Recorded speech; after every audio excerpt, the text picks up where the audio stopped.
한국 사람들은 물건을 사는 사람이 고맙다고 말합니다. 왜? 파는 사람 때문에 찾는 물건을 쉽게 구할 수 있으니까는. 여러분 주변을 둘러보세요. 사방천지가 감사할 일로 둘러싸여 있습니다. 내가 농사 짓지도 않았는데 아침마다 밥을 먹고 빵을 먹고 채소를 먹고 과일을 먹잖아요. 그친 바다에 가서 내가 잡지 않은 고기를 내가 얼마든지 먹을 수 있잖아요. 내가 짓지도 않은 집에 살고 내가 만들지도 않는 핸드폰을 쓰잖아요. 내가 만들지도 않는 물건, 내가 만들지도 않는 옷을 내가 입고 다른 사람이 수고한 결과를 누리고 있지 않습니까? 슈퍼까지 물건을 다 갖다 놓아가지고 적석에서 살 수 없다면 얼마나 불편하겠습니까?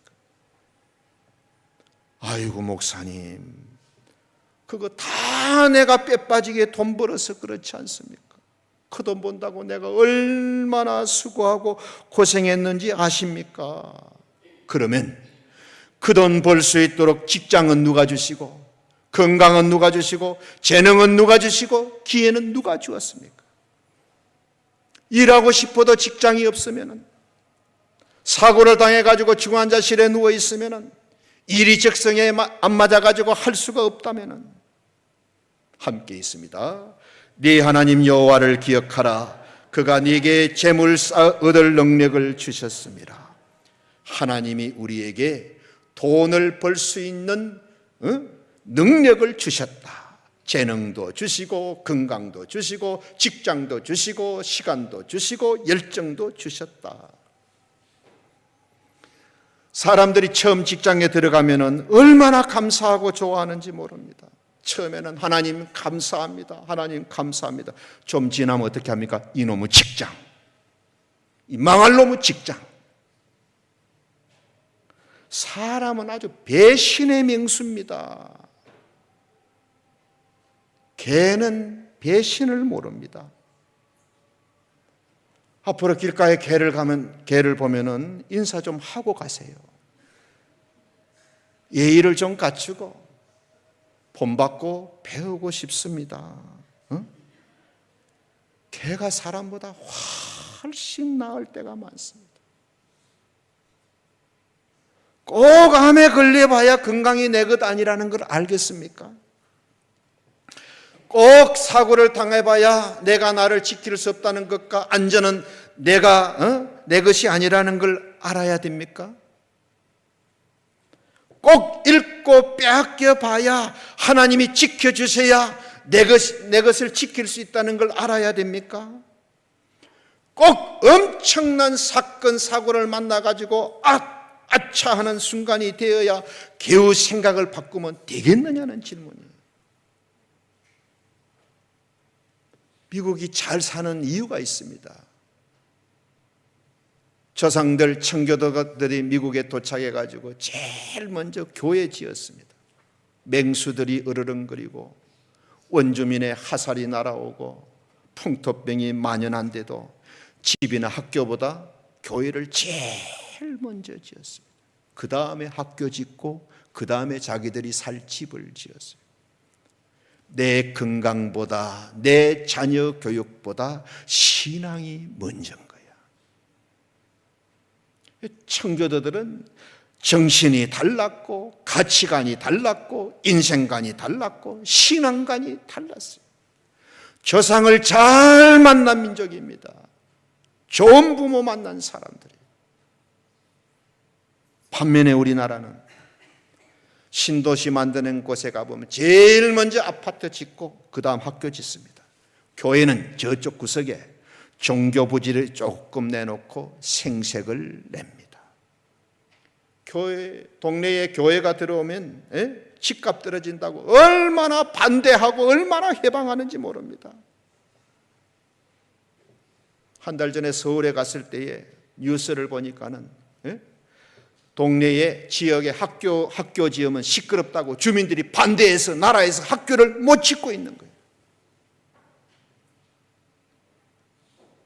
내 자식은 다 자랐다고 이렇게 하면 됩니까?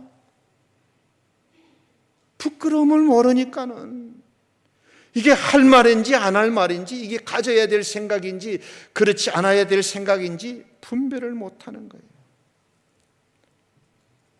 부동산 중개소 하는 분이 텔레비전에 나와서 이렇게 말했어요. 이분은 교인도 아닙니다. 우리나라 사람들은 자기 지역에 유흥업소가 들어오면 막 겉으로는 반대한다, 속으로는 되게 좋아한다는 거예요. 사람들이 왔다 갔다 하면서 집값이 올라가니까 수십 년 중개소 하면서 자기가 많이 봤다는 거예요.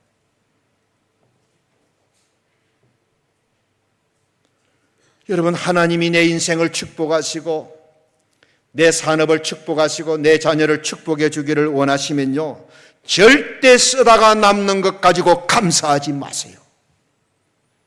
청교도들처럼 하나님 중심, 하나님 우선, 그렇게 감사해야 돼요. 여러분, 이게 그의 나라와 의를 먼저 구하라, 그리하면 이 모든 것을 너에게 더하여 주시리라. 여러분, 이게 신앙의 공식입니다. 식이 맞아야 답이 맞게 나오는 겁니다. 틀린 공식의 문제를 오래 풀면 뭐하고, 많이 풀면 뭐하고, 열심히 풀면 뭐합니까?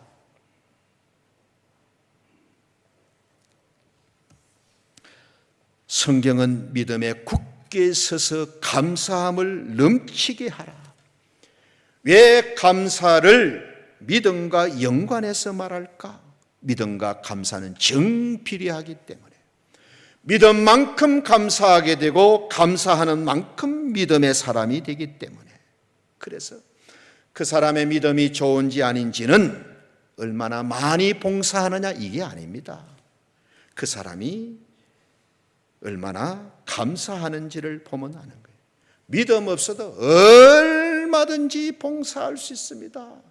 믿음 없이 목사도 할 수가 있고요, 선교사도 할 수 있습니다.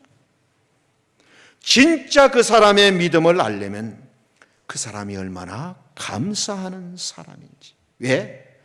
감사는 믿음 없이는 할 수 없기 때문에. 진짜 믿음은 감사하는 믿음이다.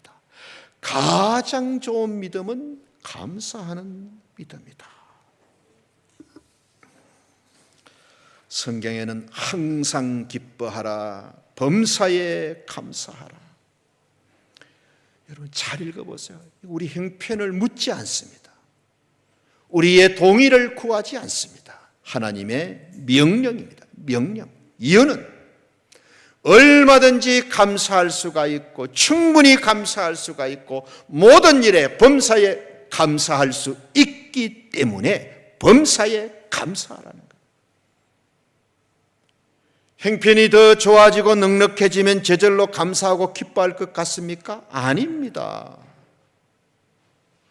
저와 여러분의 생활 수준은요, 삼성그룹 이재용 회장님 수준하고 90%는 똑같습니다. 의식주 생활의 90%는 똑같아요. 여러분, 그분도 식사할 때 숟가락 하나, 젓가락 2개 가지고 하지. 그분은 뭐 돈이 많다고 숟가락 대신 국자 들고 뭐 하고 양손에 젓가락 들고 이래 안 합니다. 그분도 하루 3끼 드시고 우리도 3끼 먹습니다. 잘 때 그분도 침대 하나 쓰고요, 어디 갈 때 양복도 한 벌만 입고 가지 2벌 3벌 깨입지 않습니다. 시계도 하나만 차지 양팔에 다 차고 이래 안 합니다. 빤스 런닝구도 하나씩 입지 몇 개씩 끼 입고 이래 안 합니다. 차도 한 대만 타지 핸드폰도 하나만 쓰지 한 가방 들고 다니고 이래 안 합니다. 생활 수준이 90%는 우리가 똑같습니다. 먹고 입고 사는 의식주 수준은 여러분 우리가 회장님 수준입니다. 자, 고개를 전부 좌우로 보시면서 회장님 수준이십니다. 회장님 수준이십니다. 우리 부모님 세대에 보면 우리는 엄청 부자가 됐어요. 저와 여러분이 등붙이고 자는 침대나 집은요, 세종대왕도 이승만 대통령도 하룻밤 자지 못한 집입니다. 제 말이 틀렸습니까? 40년, 50년 전에 비하면 우리는 부자 정도가 아니라 재벌이 되었습니다. 먹을 게 없어서 걱정하는 게 아니고요. 너무 잘 먹어가지고 살이 쪄서 문제잖아요. 나라도 중부지방이 문제지만 여러분의 중부지방도 심각합니다. 꼭 물 들어간 풍선처럼.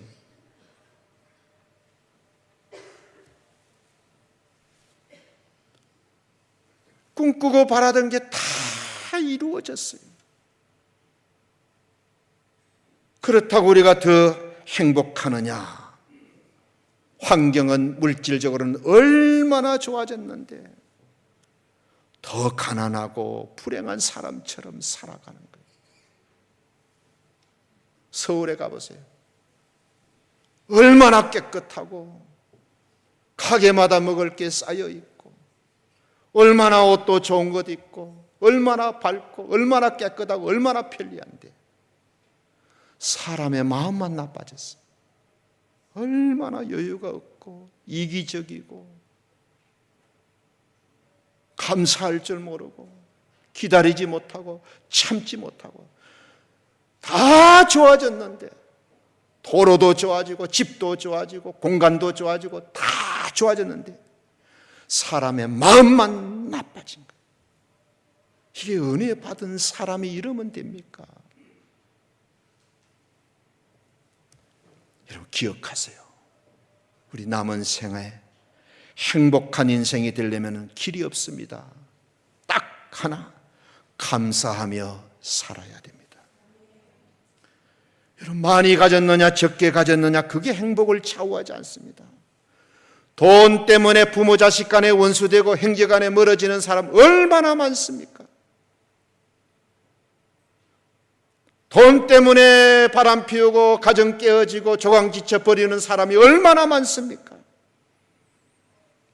돈 때문에 믿음 다 버리고 짐승처럼 영혼 팔아먹는 사람 얼마나 많습니까? 돈이 많아서 돈이 있기 때문에 짓는 죄가 얼마나 많습니까? 그 많은 은혜와 그 많은 축복을 가지고도 보답하지 못하고 공동체를 힘들게 하고 남에게 상처를 주고 교회를 힘들게 하면 되겠어요? 제가 서울에서 부교육자 할 때 근사님이 한 분 계셨어요. 지금 나이가 90이 넘으셨어요. 오래전에 30년도 넘게 전에 제가 직접 들은 이야기. 지금은 여자 의사들이 많습니다. 그런데 그때는 정말 손에 꼽힐 정도로 드물었는데 이 근사님은 아주 부유한 집안에서 태어났어요. 믿음도 좋은 집안에서 세상적으로나 영적으로나 정말 부족함을 느끼지 못했어요. 거기다가 얼굴은 또 얼마나 예뻤는지 교인들이 야, 저 처녀가 누구와 결혼하나 이게 교인들의 관심사였습니다. 피아노도 잘 쳐가지고 반주를 30년 하셨답니다. 거기다가 자기 남편도 의사입니다. 이 근사님은 자기 인생의 부족함을 몰랐다 그러더라고. 모든 것이 자기 마음먹은 대로 다 됐다 그래. 자기 뜻대로 되지 않는 일이 없었다 그래. 자연히 자기도 모르는 사이에 교만한 사람이 된 거예요. 이상하게 자기 뜻대로 되지 않는 것이 두 가지가 있더래. 하나는 자녀. 아들만 2명인데 몹시 방황하는 거예요. 아버지 뒤를 이어가지고 의사가 되기를 바랬지만은 부모의 뜻을 거역하고 계속 방황하는 거예요. 한국에서 겨우 대학을 졸업해가지고 돈으로 유학을 보냈습니다. 공부는커녕 점점 마약에 빠져들어간 거예요. 아무리 하나님께 기도해도 아들만큼은 근사님 뜻대로 되지 않았다 그래요. 또 하나는 건강이었어요. 그렇게 뛰어난 미모와 아름다움도 그리 오래 가지 않았다 그래요. 채 60이 되기 전에 병이 찾아왔어요. 유마티스. 밤마다 찾아오는 고통 때문에 잠을 잘 수가 없는 거예요. 걷지를 못하게 돼서. 앉기는 앉는데 혼자 일어서지를 못합니다. 남들이 부축해 주어야 일어섭니다. 이 근사님이 저한테 그랬어요. 목사님, 나는 젊었을 때 웬만한 사람은 사람 취급도 안 했습니다. 교회에서 어떤 의견이 나오면 늘 상처 주고 독선적인 말을 하고 아나무인이고 지멋대로 교인이었어요. 그럴 때마다 교회 목사님이나 성도들이 얼마나 마음이 아프고 상처를 많이 받았겠어요. 그렇게도 말씀을 많이 듣고 그렇게도 많은 은혜를 받고 그렇게도 많이 알면서도 하나님 주신 은혜를 원수된 짓에 사용한 거예요. 그 많은 은혜들을 하나님의 원수된 짓으로 갚은 거예요. 마침내 하나님이 아들을 통해서, 건강을 통해서 권사님을 고치시려고 한 거예요. 교회에서 자신이 우습게 여겼던 이 교인들의 도움이 없이는 걷지도 못하고 앉았다가 일어나지도 못하게 된 거예요. 가장 감사해야 할 것을 가지고 가장 교만하게 살아갔던 거예요. 가장 감사하고 가장 영광을 많이 돌려야 할 걸 가지고 오히려 하나님과 원수된 짓을 하고 살았던 거예요. 많이 받은 자에게는 많이 요구하신다고 했는데 많이 맡은 자들에게 많이 찾을 것이라고 말씀하셨는데 주의 뜻을 알고도 뜻대로 행하지 아니하는 종은 더 많이 맞을 것이라고 했는데도 제가 그 말씀을 들으면서 얼마나 안타깝고 얼마나 마음이 아팠는지 가만히 보니까는 이분이 교회가 없습니까? 말씀이 없습니까? 목사님이 없습니까? 맞지 않아도 될 매를 그토록 모질도록 왜 맞아야 합니까? 진작에 끝냈어야 할 매를 그토록 오랫동안 맞고서야 인생의 방향을 돌이킨 거야.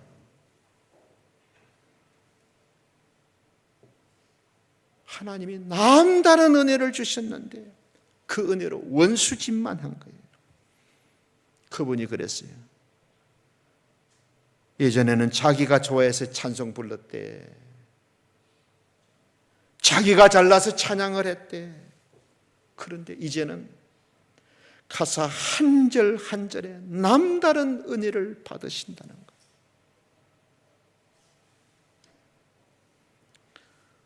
세상은 그 사람이 가진 것이 무엇인지를 묻습니다. 그런데 예수님은 너는 그 받은 것을 어떻게 사용하느냐고 물으십니다. 너는 그것을 어떻게 사용하느냐? 많은 사람들이 갖지 못한 것에 마음을 빼앗기고 삽니다. 받은 것 무시하고 못마땅하게 생각하고 하찮게 여깁니다. 하나님 나에게 주신 은혜가 있고 은사가 있잖아요. 그걸 어떻게 사용하느냐고 하나님이 물으십니다. 하나님을 위해서, 하나님의 나라를 위해서, 선교를 위해서, 교회를 위해서, 복음을 위해서, 십자가를 위해서 어떻게 사용하느냐고 주님이 묻고 계십니다. 다시 한번 읽습니다. 시작.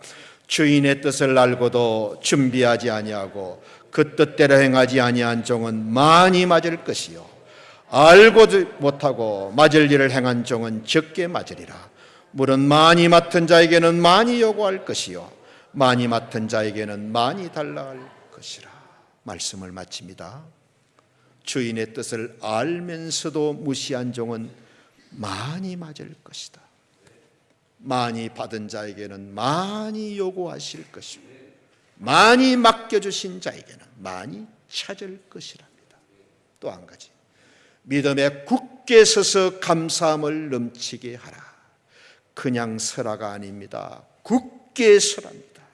그냥 감사하라가 아닙니다. 감사함을 넘치게 하라. 절대 세상이 나를 불행하게 만들지 않습니다. 감사를 모르기 때문에 불행한 인생을 사는 겁니다. 고개 들고 저를 보세요. 30년, 50년 더 살 것처럼 살지 마세요. 남은 날은 살아온 날보다 훨씬 적습니다. 우리의 남은 날은 살아온 날보다 훨씬 적습니다.